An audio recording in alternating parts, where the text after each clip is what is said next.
Hey everyone, welcome to Raj economics and commerce classes. मैं हूं नीरज कुमार और आज मैं एक बहुत ही इंपॉर्टेंट वीडियो आप लोगों के लिए लेके आया हूं।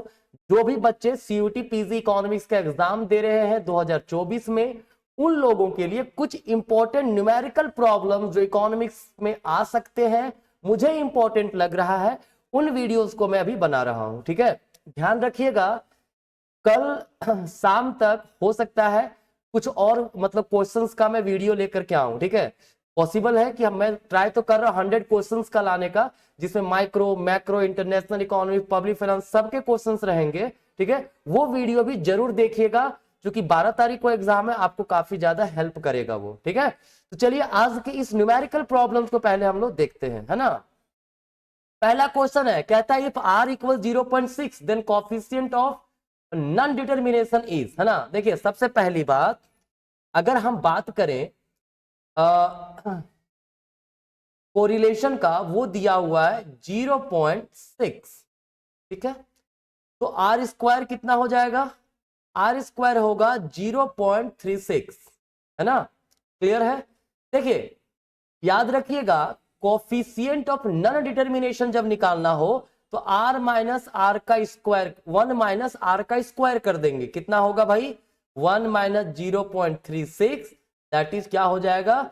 0.64, है ना। मतलब कोफिशिएंट ऑफ डिटर्मिनेशन और कोफिशिएंट ऑफ नॉन डिटर्मिनेशन, उसका सम जो है 1 के इक्वल आना चाहिए। तो हमारा पूछा है कोफिशिएंट ऑफ नॉन डिटर्मिनेशन कितना होगा, तो वो क्या है? 0.64। Option number D is the correct answer. ठीक है, चलिए सेकंड क्वेश्चन कह रहा है a monopolist faces a linear demand curve, मतलब मोनोपोलिस का डिमांड कर्व पी इक्वल्स कितना है?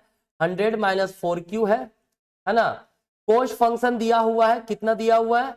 50 प्लस 20Q, है ना।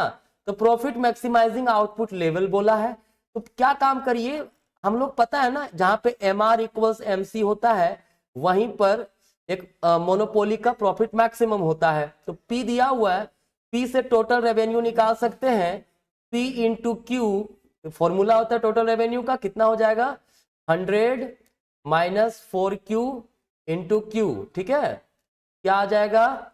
100Q माइनस 4Q का स्क्वायर। तो यहां से MR निकाल लेंगे। MR का मतलब क्या होता है? टोटल रेवेन्यू को डिफ्रेंशिएट कीजिए, तो टोटल रेवेन्यू हमारा ये वाला है, इसको डिफ्रेंशिएट करेंगे आउटपुट के रिस्पेक्ट में, कितना आएगा? 100 माइनस 8Q। ठीक है, और टोटल कॉस्ट हमारा गिवन है, मार्जिनल कॉस्ट क्या होगा, इसको डिफ्रेंशिएट कीजिए क्यू के रिस्पेक्ट में, कितना आएगा? सिर्फ 20 बचेगा हमारा, है ना। तो क्या होगा? 100 minus 8Q equals 20, that is कितना होगा? 80 इक्वल्स 8Q। ठीक है, तो इस हिसाब से Q बराबर कितना हो जाएगा? 10 हो जाएगा। क्या कहीं 10 है? बिल्कुल ऑप्शन नंबर डी में है, तो this is the correct answer. ठीक है, चलिए तीसरा नंबर कहता है demand for a consumer is given as इतना, डिमांड कर्व इतना दिया हुआ है, कंज्यूमर सरप्लस निकालना है अगर x इक्वल्स 3 है। देखिए x बराबर 3 दिया हुआ है, तो हम लोग p पे पुट करेंगे, है ना। क्या हो जाएगा? 27 माइनस 3 इंटू 3 माइनस 3 का स्क्वायर, मतलब 27 माइनस 9 माइनस 9 कितना होगा? 27 माइनस 18, कितना बचेगा? 9 बच जाएगा हमारा। ठीक है, अब कंज्यूमर सरप्लस क्या करते हैं? जीरो और लोअर लिमिट में अपर, जो लोअर वैल्यू होगा 0 होगा, अपर लिमिट में क्या होगा? इक्विलिब्रियम क्वांटिटी जो कि दिया है 3, तो 3 लिखेंगे। डिमांड फंक्शन जो है हमारा कितना है? 27 minus 3x minus x square, इसको इंटीग्रेट करेंगे, माइनस इक्विलिब्रियम प्राइस और इक्विलिब्रियम क्वांटिटी दोनों को मल्टीप्लाई करना है। तो इक्विलिब्रियम प्राइस 3 है, क्वांटिटी 3, सॉरी इक्विलिब्रियम प्राइस 9 है, और जो हमारा प्राइस क्वांटिटी है वो 3 है। क्लियर? क्या हो जाएगा? इंटीग्रेट करेंगे तो 27x minus 3x square by 2 minus x cube by 3 minus 27। ठीक है, अब लोअर वैल्यू 0, अपर वैल्यू 3 है, तो वैल्यू पुट करते हैं इसमें हम लोग, यहां पे मैं बना दे रहा हूं। अपर वैल्यू पहले पुट करेंगे 27 इंटू 3 माइनस 3 बाय 2 इंटू 3 का स्क्वायर माइनस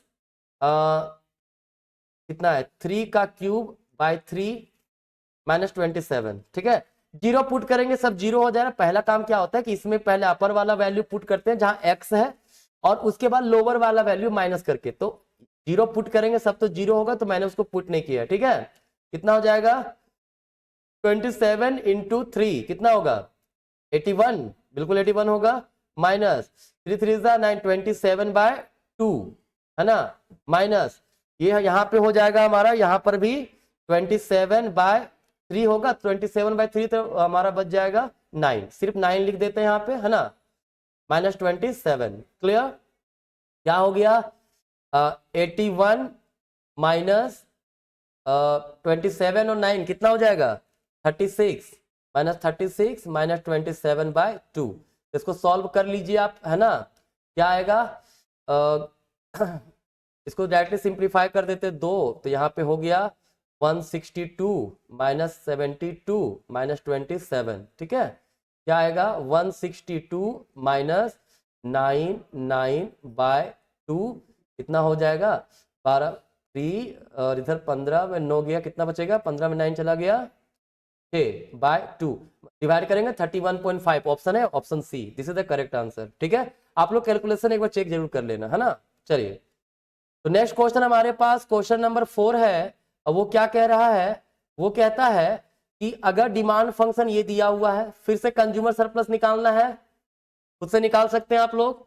क्या करेंगे, डिमांड दिया हुआ है, डिमांड कितना है 10 माइनस 2p, प्राइस दिया हुआ 2, तो इक्विलिब्रियम क्वांटिटी डिमांड कितना आएगा 10 माइनस 10 2 इंटू 2 मतलब 6 बचेगा। ठीक है, कंज्यूमर सरप्लस क्या होगा, इसको एक काम करिए, सबसे पहले इसको ऐसा लिख सकते हैं ना हम लोग, देखिए तो 10d बराबर कितना है 10 माइनस 2p, तो क्या हो जाएगा 2p इक्वल्स 10 माइनस d है ना, और डिवाइड करेंगे तो p बराबर हो जाएगा 5 माइनस d/2। ठीक है, क्लियर। अब इसको कंज्यूमर सरप्लस को इंटीग्रेट कीजिए, 5 माइनस d/2 को d के रिस्पेक्ट में इंटीग्रेट करेंगे है ना, minus equilibrium price into quantity demand होगा है ना, यहाँ 0 इक्विलिब्रियम डिमांड कितना 6 है। ठीक है, तो इसको इंटीग्रेट करने पे कितना आएगा 5d माइनस d का स्क्वायर बाय नीचे 2 होगा तो 4 हो जाएगा, नीचे 0 और 6 है ना, माइनस कितना प्राइस कितना है, प्राइस 2 है और ये क्वांटिटी 6 है, तो 6 दूना 12 हो गया हमारा। अब पहले 6 पुट करेंगे यहाँ पे 30 माइनस 6 का स्क्वायर 36/4, 9 माइनस 12 कितना आएगा 30 माइनस 21, दैट इज हमारा 9, option number C, this is the correct answer. ठीक है, चलिए 5वां नंबर क्वेश्चन है, कहता है दो डिमांड फंक्शन है x1 x2 गिवन है, तो दो कमोडिटी सब्स्टिट्यूट होगा कब, देखिए सब्स्टिट्यूट तब होगा ना जब क्रॉस डेरिवेटिव जो हम लोग करेंगे, मतलब x1 को अगर डिफरेंशिएट करें p2 के रिस्पेक्ट में है ना, और x2 को डिफरेंशिएट करें p1 के रिस्पेक्ट में है ना, अगर ये दोनों के दोनों क्या है पॉजिटिव है ना, तो क्या होगा वो सब्स्टिट्यूट गुड्स है। क्लियर, अगर दोनों निगेटिव होगा तो उसको हम लोग क्या बोलते हैं कॉम्प्लीमेंट्री गुड्स होता है। ठीक है, दोनों जीरो आ गए तो अनरिलेटेड गुड्स होगा। ठीक है, तो सब्स्टिट्यूट गुड्स पूछा है, कहीं पे ग्रेटर देन जीरो दोनों है, dx1/dp2 dx1/dp2 dx2/dp1, हाँ ऑप्शन नंबर सी में देखिए दोनों हमारा दिया हुआ पॉजिटिव। ठीक है, this is the correct answer, कोई दिक्कत नहीं। चलिए आगे देखते हैं, 6 नंबर है, प्रोडक्शन फंक्शन हमारे पास ये है q इक्वल्स a l का पावर a k का पावर b है ना, यहाँ पे देखिए क्या था a प्लस बी बराबर 1, जब a प्लस बी का पावर 1 होता है, ये कॉफ डगलस प्रोडक्शन फंक्शन से लिया गया है, आपको पता होगा जो a प्लस बी का वैल्यू अगर 1 होगा तो कांस्टेंट रिटर्न टू स्केल होगा, तो a में तीसरा नंबर हमारा ऑप्शन होगा है ना। अगर a प्लस बी जो है ना, अगर a प्लस बी अगर हमारा आ जाता ग्रेटर देन 1 तो इंक्रीजिंग रिटर्न टू स्केल होता, अगर a plus be less than 1 आता तो डिमिनिशिंग रिटर्न टू स्केल होता। ठीक है, तो यहाँ पे इलास्टिसिटी ऑफ सब्स्टिट्यूशन कितना होता है 1 होता है। ठीक है, तो ये ऑप्शन नंबर 4 होगा। लेबर इलास्टिसिटी ऑफ आउटपुट ये क्या होगा हमारा, लेबर का पावर कितना a है ना, तो हमारा ऑप्शन नंबर 1 होगा। ठीक है, और capital elasticity of output b होगा हमारा, ये ऑप्शन नंबर 2 होगा। ठीक है, देखिए जब लेबर इलास्टिसिटी निकालना हो ना तो क्या करेंगे, आउटपुट को डिफरेंशिएट करेंगे लेबर के रिस्पेक्ट में इनटू लेबर बटा आउटपुट लिखते हैं। ठीक है, आप इस पे पुट करके देख लीजिएगा, ए हमारा आंसर आ जाएगा। ठीक है, तो पहला का तीसरा, दूसरा का चौथा हो गया हमारा। ठीक है, लेबर इलास्टिसिटी का हो गया ए और कैपिटल इलास्टिसिटी हो गया बी। ठीक है, चलिए नेक्स्ट कहता है in a two industry case the Simon Hawkins condition, Simon Hawkins viability condition which statement is correct. देखिए जब भी साइमन हॉकिंग कंडीशंस की बात करें तो वो क्या कहता है ना कि जो डायगोनल एलिमेंट है, ठीक है, एक से कम होना चाहिए, है ना, और उसका जो डिटर्मिनेंट होगा वो क्या होगा, ग्रेटर देन 0 होना चाहिए। ठीक है, तो देखिए यहां पे अगर हम ध्यान से देखें 1 माइनस A11 है, 1 माइनस A22 है, ठीक है, तो इसका वैल्यू जो होगा वो ऑब्वियस सी बात है एक से कम ही रहेगा डायगोनल एलिमेंट, ये तो ठीक है, कोई दिक्कत नहीं है ना, और लेस देन 0 होना चाहिए। क्या होना चाहिए, less than 0, greater than 0 positive होना चाहिए, तो ये ऑप्शन तो होगा ही नहीं। दूसरा हमारा सेटिस्फाई कर रहा है, देखिए ये हमारा एक से कम होगा वैल्यू, चूंकि एक या एक से कम होना चाहिए वैल्यू, ठीक है, डायगोनल एलिमेंट का, और जो डिटर्मिनेंट है वो ग्रेटर देन 0 होना चाहिए, तो ऑप्शन बी हमारा करेक्ट आंसर होगा। ठीक है, चलिए अब क्वेश्चन नंबर 8 है, कहता है when a consumer is in equilibrium MRS is 2.5। देखिए एमआरएस जो है हमारा वो क्या है, एमआरएस एक्स वाई ये दिया हुआ 2.5 है ना। If the price of commodity y is 16, मतलब price of y is given as 16, then what will be the price of commodity x, तो px हमारा क्या होगा। ठीक है, देखिए आप लोग अच्छे से पता होगा कि एमआरएस एक्स वाई है ना इक्वल्स होता है px बाय py। क्लियर, ये कंज्यूमर इक्विलिब्रियम का कंडीशन है। एमआरएस एक्स वाई के जगह पे कभी कभी आपको ये देखने को मिल सकता है mu(x बाय mu(y) है ना, ये एमआरएस एक्स वाई होता है mu(x बाय mu(y) है ना। तो एमआरएस एक्स वाई जो है वो कितना है 2.5 है, इक्वल्स px कितना, px का px लिखते हैं, वही तो निकालना है। py 16 दिया हुआ है, क्रॉस मल्टीप्लाई कीजिए कितना हो जाएगा 40 आ जाएगा, 40 हमारा px हो गया। ठीक है, ऑप्शन है बिल्कुल ए नंबर में, this is the correct answer. ठीक है, चलिए क्वेश्चन नंबर 9 हमारे पास है, कहता है for a distribution mean is 26, mean दिया हुआ है कितना 26 दिया हुआ है, मीडियन है 14, मीडियन कितना है 14 है, मोड है 7, mode 7, the distribution would be.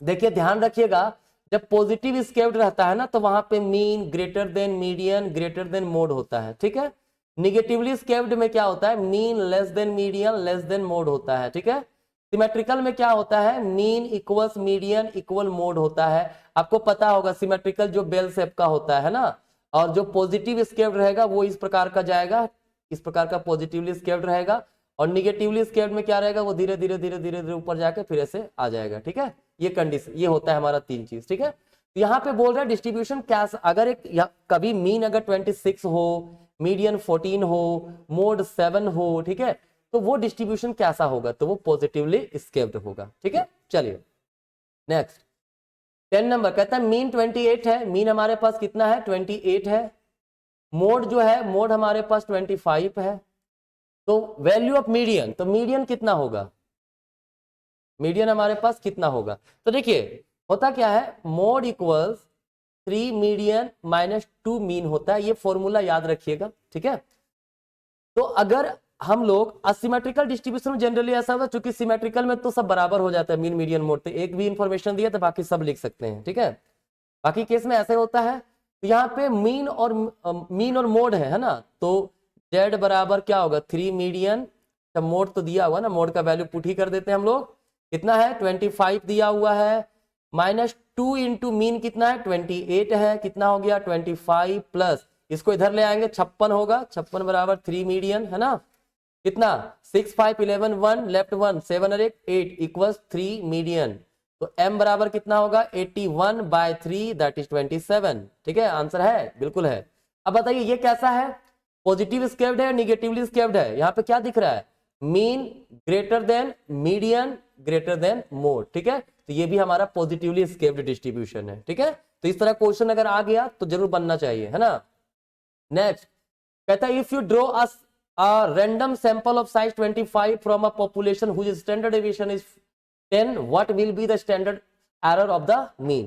देखिए सैंपल नंबर ऑफ ऑब्जर्वेशन कितना दिया हुआ है 25 है, स्टैंडर्ड डेविएशन कितना दिया हुआ 10 है, तो standard error of from standard deviation क्या होता है, standard deviation by root under n है ना, कितना होगा 10 बाय रूट अंडर 25 मतलब 10 बाय 5 दैट इज होगा 2, तो option number B this is the correct answer. ठीक है, चलिए नेक्स्ट क्वेश्चन 12 नंबर है, कहता है standard deviation of binomial distribution is. देखिए बाइनोमियल डिस्ट्रीब्यूशन में मीन जो होता है हमारा मीन होता है एनपी, ठीक है, वेरिएंस जो हमारा होता है,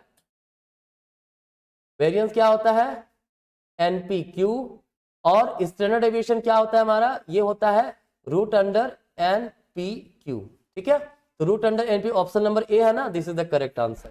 ठीक है, चलिए नेक्स्ट कहता है binomial distribution mean is 10। Binomial distribution mean अभी बताया ना, मीन बराबर एनपी होता है, वो कितना दिया हुआ 10, and standard deviation is given. Standard deviation कितना दिया हुआ है, स्टैंडर्ड डेविएशन मतलब रूट अंडर एनपीक्यू कितना है, ये 2 दिया हुआ है। ठीक है, हमें क्यू का वैल्यू चाहिए, तो बोथ साइड स्क्वायर कर देंगे, क्या होगा एनपीक्यू बराबर 4 हो जाएगा, दोनों साइड स्क्वायर यहां कर दें तो आएगा ना एनपीक्यू बराबर 4। तो एनपी के जगह पे 10 लिख सकते हैं, 10q इक्वल्स 4, तो q बराबर क्या हो जाएगा 0.4। ऑप्शन है बिल्कुल option number C, this is the correct answer, कोई दिक्कत नहीं। चलिए नेक्स्ट क्वेश्चन 40 नंबर कहता है simple random sampling. Simple random sampling का मतलब होता है जितने भी यूनिट्स है सबका सिलेक्शन होने का इक्वल चांस होता है, तो equal probability of each item in the all trial, तो ए का हो जाएगा हमारा ऑप्शन नंबर 4।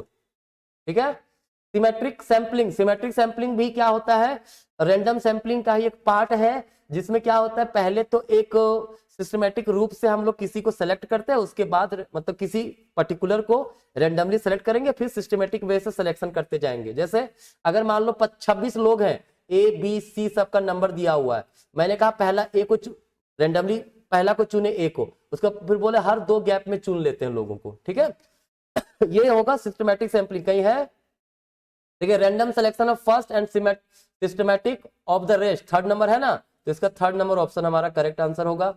क्वार्टर सैंपलिंग या non random sampling option number 1। ठीक है, स्ट्रेटिफाइड सैंपलिंग क्या होगा, random choice of all item from each stratum, मतलब जब स्ट्रेटम अलग अलग स्ट्रेटा में पूरे यूनिट को बांट देते हैं और रैंडम चॉइस बनाते हैं फ्रॉम ईच स्ट्रेटम, तो उसको बोलते हैं स्ट्रेटिफाइड सैंपलिंग। ठीक है, तो हमारा ये ऑप्शन हो गया हमारा 2। क्लियर, तो पहला का चौथा, दूसरा का तीसरा, तीसरा का 1 और चौथा का 2nd। ठीक है, चलिए कहता है Fisher's ideal index number is based on, देखिए फिशर्स इंडेक्स नंबर जब भी बात करेंगे तो वो होता है रूट अंडर